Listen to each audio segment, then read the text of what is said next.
अवाम पर बिजली गिराने की एक बार फिर तैयारी की जा रही है। सेंट्रल पावर परचेजिंग एजेंसी ने नेपरा को बिजली 5 रुपये 62 पैसे फी यूनिट महंगी करने की दरख्वास्त दे दी है। बात करते हैं अवैस कियानी हमारे साथ मौजूद हैं। जी अवैस, बताइएगा। बिल्कुल 5 रुपये 62 पैसे फी यूनिट जो है बिजली मजीद जो है वो महंगी की जाएगी फ्यूल प्राइस एडजस्टमेंट की मद में। जो दिसंबर में जो पैदावारी जो लागत है और बेसिकली दिसंबर में 7 अरब 40 करोड़ यूनिट जो है वो बिजली पैदा की गई है। इसमें फर्नेस ऑयल से जो है वो 38 रुपये फी यूनिट के हिसाब से बिजली पैदा हुई है, जबकि सबसे महंगी जो बिजली है वो डीजल से 42 रुपये 14 पैसे फी यूनिट के हिसाब से जो है वो पैदा हुई है।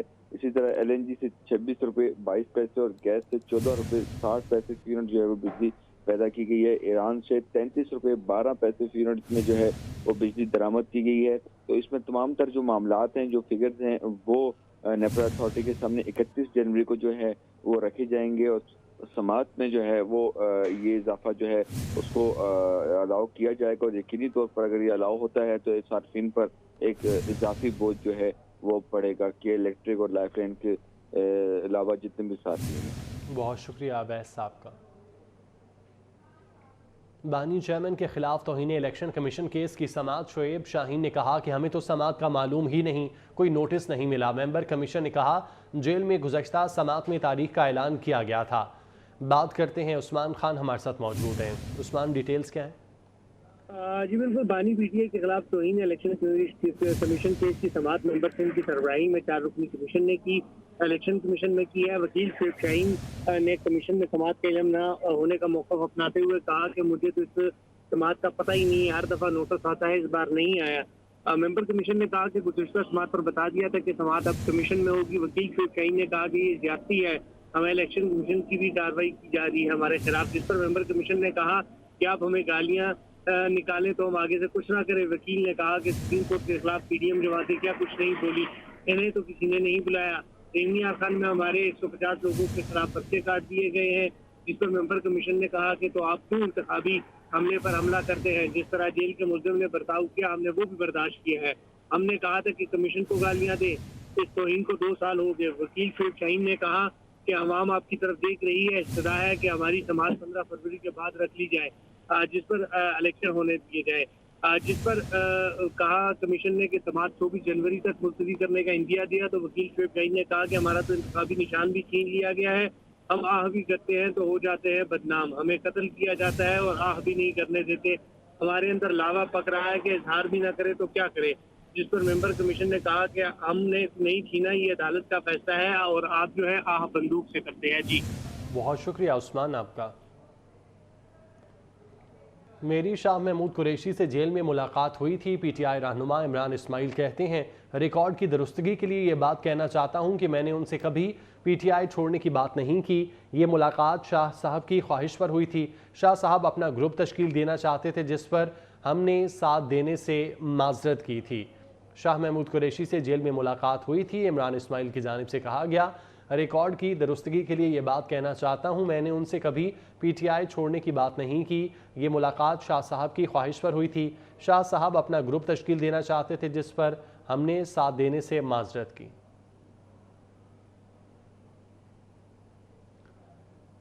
ये ट्वीट किया गया है इमरान इस्माइल की जानिब से। उन्होंने कहा कि मेरी शाह साहब से मुलाकात जेल में हुई थी।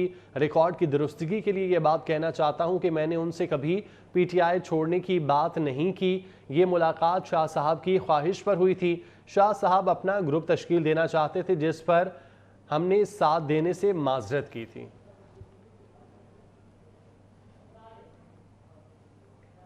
पंजाब में नई लाइसेंस फीस नाफिजुल अमल। कार मोटरसाइकिल के लर्नर परमिट के लिए फीस 500 रुपये जमा कराना होगी। शहरी अब 1, 2, 3, 5 और 10 साल के लिए लाइसेंस हासिल कर सकेंगे।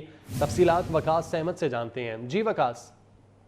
एहसन, बिल्कुल आज रात गुज़श्ता रात से जो ड्राइविंग लाइसेंस की फीसों का नया शेड्यूल था वो नाफिजुल अमल हो चुका है। और बड़ी बुनियादी सी जो चीज़ें इसमें तब्दीली की गई है वो ये है कि एक तो पहले लर्नर लाइसेंस जो था उसकी फीस सिर्फ 55 रुपये और 60 रुपये थी, अब वो फीस बढ़ाकर 500 रुपये कर दी गई है। इसके साथ साथ पहले आप कोई भी लाइसेंस बनवाते थे मोटरसाइकिल, कार का या बड़ी गाड़ी का, तो उसकी जो एक्सपायरी डेट थी या उसकी जो मियाद थी वो 5 साल के लिए थी, उसको भी अब चूजेबल बना दिया गया है, क्योंकि अब आपको फीस जो है वो साल के हिसाब से अदा करनी पड़ेगी। फॉर एग्जांपल जैसे मोटरसाइकिल की पहले फीस जो थी वो 450 रुपये साल के 5 साल के लिए थी, लेकिन अब आपको 1 साल की जो है वो फीस 450 अदा करनी पड़ेगी। जितने साल का भी आप लाइसेंस बनवाएंगे फिर उस फीस को आप पर ईयर के हिसाब से मल्टीपल करते जाएंगे।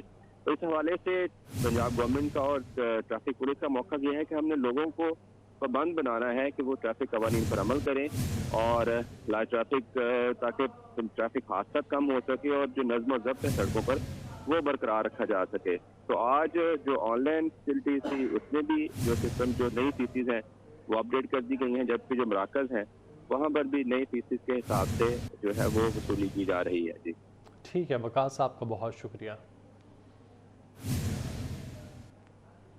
वज़ीर आला पंजाब मोहसिन नकवी की हिदायत पर लाहौर बोर्ड ने ई सर्विसेज मोबाइल ऐप का आगाज़ कर दिया। मोबाइल ऐप से सालाना 42 लाख तलबा मुस्तफ़ीद होंगे। मोबाइल ऐप से किस तरह तलबा फ़ायदा उठा सकते हैं, बता रहे हैं जुनेद रियाज। वज़ीर आला पंजाब सैयद मोहसिन रज़ा नकवी ने कुछ रोज़ कबल जो है लाहौर बोर्ड का दौरा किया था, जहां पर फैसिलिटेशन सेंटर में बच्चों की लंबी कतारें देखकर वहां पर उन्होंने अहकामात जारी किए थे कि बच्चों को जो अपनी डिग्रियां अटेस्टेशन के लिए या वेरिफिकेशन के लिए या NOC के लिए यहां पर लंबी कतारों में लगकर जो है घंटों घंटों ख्वार होकर जो है अपनी डिग्रियां टेस्ट करवानी पड़ती हैं, उस तमाम तर सिस्टम को जो है वो ऑनलाइन कर दिया जाए। इस हवाले से PITB ने रात दिन जो है वो मेहनत करके जो है एक एप्लीकेशन बनाई है जो कि ई सर्विसेज BIC लाहौर बोर्ड के नाम से बना दी गई है, जिसका इफ्तिताह जो है वज़ीर आला पंजाब ने गुज़िश्ता रोज़ बाकायदा तौर पर कर भी दिया है। इसको किस तरीके से ये एप्लीकेबल होगी, हम इसको मोबाइल के ज़रिए जो है वो एक तो डाउनलोड भी कर सकते हैं और दूसरा अगर आप देख सकते हैं कि ये BIC लाहौर के नाम से जो है वो सर्विसेज जो है बाकायदा तौर पर बना दी गई हैं, जिसको ऐप को डाउनलोड भी कर दिया गया। अब मैं आपको बड़ी स्क्रीन के ऊपर बताता हूँ कि ये किस तरीके से एप्लीकेबल होगी और बच्चे जो हैं वो किस तरीके से जो है जाएंगे इस ऐप पे और किस तरीके से जो है वो अपनी जो है डिग्रियाँ अटेस्टेशन करवा सकेंगे। यहाँ पर अगर आप सबसे पहले देखें तो यहाँ पर अटेस्टेशन रिजल्ट कार्ड्स की जो है वो लिखा गया है और सर्टिफिकेट भी जो है आप अपने अटेस्ट करवा सकते हैं।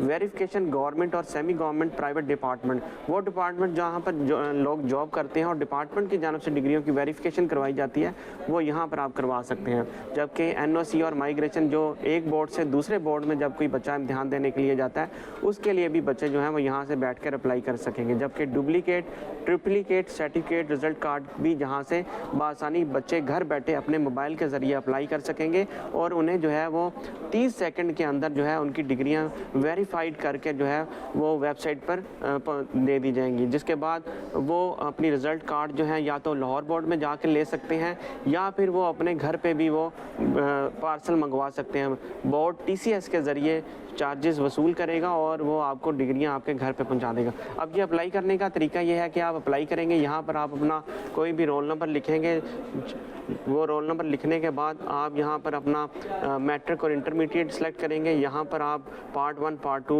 यहाँ पर सेलेक्ट करेंगे, जिसके बाद आप अपना सेशन जो कि 2010, 12 या 13 जो भी आपका सेशन होगा वो आप सिलेक्ट करेंगे। एनुअल एग्ज़ाम या सप्लीमेंट्री एग्ज़ाम वो आप यहाँ पर लिखेंगे, जिसके बाद आप फैच करने के बाद जो है आपके सामने जो है वो दूसरा पेज आ जाएगा जहाँ पर आप अपनी डिटेल देंगे। यहाँ पर आप अपना मोबाइल नंबर लिखेंगे, आपकी अटेस्टेशन की कितनी कॉपीज़ हैं वो आप यहाँ पर टाइप करेंगे, जिसके बाद आप इसको जो है वो प्रोसीड कर देंगे। जिसके बाद यहाँ पर तालिब इल्म का नाम तस्वीर आ जाएगी और वो जो है ये 3 स्टेप होंगे जो कि डिफरेंट 3 स्टेप्स के अंदर जो है वो बच्चा अप्लाई करेगा, जिसके बाद उनको डिग्रियां जो हैं वो टेस्ट करके जो है वो यहाँ पर पेज जो है वो निकल आएगा, जिसके बाद बच्चे जो हैं अपनी डिग्रियां जो कि अटेस्ट हुई होंगी वो उनका प्रिंट लेकर जो है वो फौरी तौर पर किसी भी जगह पर उन्होंने यूनिवर्सिटी में अप्लाई करना होगा, वो वहाँ पर जाकर जो है वो अपनी डिग्रियाँ या अपना रिज़ल्ट कार्ड दाखिले के हवाले से वेरीफाइड जो है वो जाके जमा करवा सकें, जहाँ पर उनको दाखिला मिल सके। इसके अलावा अगर किसी बच्चे ने बैरून मुल्क जाना है तो उसके लिए भी अटेस्टेशन जो है फौरी तौर पर 30 सेकंड में उनको मिल जाएगी। और अटेस्टेशन के हवाले से और दीगर NOC के हवाले से जो तमाम तर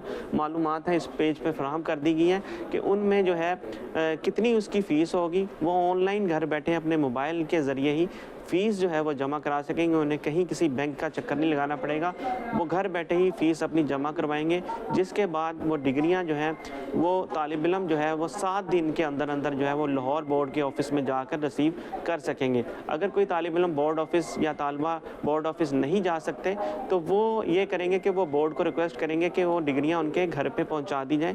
इस सूरत हाल में TCS के ज़रिए जो है वो उनके घर पे जो है वो डिग्रियां आ जाएंगी, लेकिन उसकी पेमेंट जो है वो उम्मीदवार को खुद से करना पड़ेगी। और इस हवाले से तलबा ने इस पर मुसरत का इज़हार किया है कि वज़ीर आला पंजाब ने जो उनके महीनों बोर्ड के दफातर के चक्कर लगाना पड़ते थे, कभी तीसरे फ्लोर पर, कभी चौथे फ्लोर पर, तो कभी ग्राउंड फ्लोर पर धक्के खाना पड़ते थे, वो अब वज़ीर आला पंजाब के अहकामात के बाद जो ये ऐप बना दी गई है PITB बोर्ड की जानब से, अब बच्चों को धक्के नहीं खाना पड़ेंगे बल्कि घर बैठे बोर्ड की तमाम ई सर्विसेज से वो इस्तेफादा हासिल कर सकेंगे। आपका बहुत शुक्रिया। रहनुमा पीपल्स पार्टी सैयद खुर्शीद अहमद शाह की मीडिया से गुफ्तगू। PTI से बल्ला छीनने का मुतालबा नून लीग का था। नून लीग मैदान में निकलने के लिए बल्ले के छिनने का इंतजार कर रही थी। बोले, हम चाहते थे कि सबको लेवल प्लेइंग फील्ड मिले, PTI को बल्ला ना मिलने पर भी इलेक्शन में हिस्सा लेना चाहिए। मजीद कहा, तहरीक इंसाफ ने अपना केस सही तरीके से पेश नहीं किया, इलेक्शन कमीशन और मुख्तदर हलकों को न्यूट्रल होकर बैठना चाहिए। में थे कि बल्ला छीना जाए तो फिर हम निकलें, ये उनका शायद मुतालबा था, मगर हमारे लिए हम ये चाहते थे कि सबको लेवल प्लेइंग फील्ड मिले। अगर बल्ला नहीं मिला है तब भी उनको इलेक्शन में हिस्सा लेना चाहिए। मेरे ख्याल में ये बेहतर होगा। इलेक्शन 8 फरवरी को हो गए, UN भी रेजोल्यूशन पास कर दे, इलेक्शन 8 फरवरी को, एक दिन के अंदर नॉमिनेशन, एक दिन के अंदर इलेक्शन, एक दिन विथड्रॉ, ये नहीं तरीका नहीं है। हम भी इलेक्शन करते हैं, 1 हफ्ते का टाइम होता है, नॉमिनेशन पेपर लेना होता है, नॉमिनेशन पेपर भरना होता है, उसके बाद फिर दाखिल करना होता है, उसके पर चाहे वो अनअपोज हो जाए मगर तरीक़ेकार बेहतर होता है। अनफॉर्चुनेटली PTI ने ये तरीका अख्तियार नहीं किया और केस भी सही माना में प्लीड नहीं किया। इलेक्शन कमीशन ने रिटर्निंग अफसरान को इंतखाबी निशानात की तब्दीली से इज्तनाब करने की हिदायत कर दी। इस हवाले से इलेक्शन कमीशन की DROs को हिदायत जारी। इलेक्शन कमीशन के मुताबिक इंतखाबी निशान में कोई तब्दीली लाजमी हो तो कमीशन से पेशगी इजाज़त ली जाए। बैलेट पेपर की छपाई का अमल शुरू हो चुका है। इलेक्शन कमीशन की जानिब से रिटर्निंग अफसरान को इंतखाबी निशानात की तब्दीली से इज्तनाब की हिदायत की गई है। बात करते हैं, उस्मान खान हमारे साथ मौजूद हैं। जी उस्मान। जी बिल्कुल, आइंदा आम इंतखाबात से मुतल्लिक इलेक्शन कमीशन ने तमाम सूबाई इलेक्शन कमिश्नर है, DROs है और ROs है, उनको हिदायत कर दी है कि वो इंतखाबी निशान की तब्दीली से इस मरले पर इज्तनाब करे और अगर कोई तब्दीली लाजम दरकार हो तो कमीशन से पेश की इजाज़त ले और उनसे मुशावरत करें, क्योंकि जो बैलेट पेपर्स है उसकी छपाई का अमल शुरू हो चुका है और इसलिए जो है वो इंतखाबी निशान तब्दील करना फिर नहीं होगा। इलेक्शन कमीशन ने चारों सूबाई इलेक्शन कमिश्नर, डिस्ट्रिक्ट रिटर्निंग अफसरान और मुतलका जो रिटर्निंग अफसरान है उनको मरासला लिखकर इस बात से आगाह कर दिया है कि जिस पर इंतखाबी निशान मिला है वो बरकरार रखा जाए। अगर बहुत ही इमरजेंसी की सूरत में किसी का निशान तब्दील करना हो तो इस हवाले से कमीशन से मुशावरत करें और उनसे इजाज़त ले और उसके बाद जो है वो उनका निशान जो है वो तब्दील किया जा सकता है। इस हवाले से जो है वो printing press of corporation of Pakistan को जो है वो हिदायत जारी कर दी गई है और बैलेट पेपर्स की छपाई का अमल जो है वो शुरू हो चुका है। जी, बैलेट पेपर की छपाई का अमल भी शुरू हो चुका है। उस्मान, बहुत शुक्रिया। न्यूज़ स्टूडियो से फिल वक्त इतना ही। बाखबर रहने के लिए आप देखते रहिए 24 न्यूज़।